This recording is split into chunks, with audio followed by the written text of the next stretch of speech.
Здравейте на всички!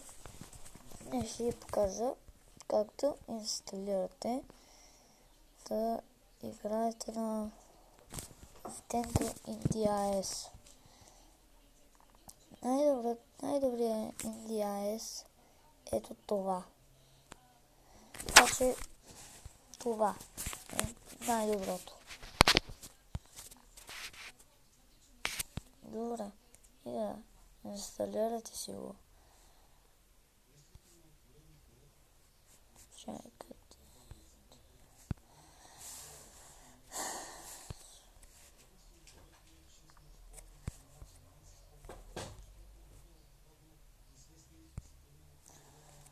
Къде беше това?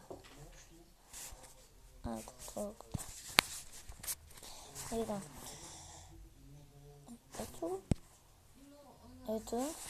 Ето това го инсталирате, ако нямате. И сега се инсталира.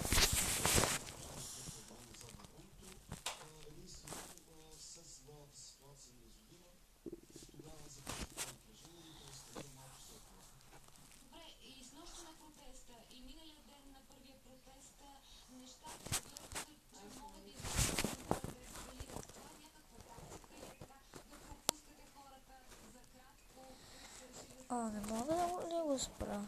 Окей. И да, след това го отваряте. След това го отваряте.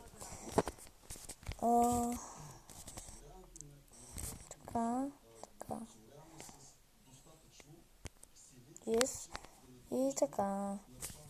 И цъкате играта си. А как да инсталирате игра? Така се инсталира игра. Влизате в Chrome или Google, няма значение къде. Пишете това пишете. Това тискате.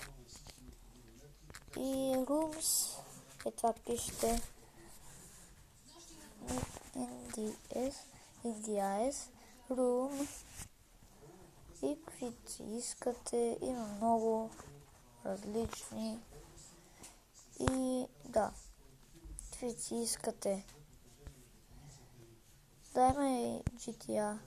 Също има много просто. И да, чао!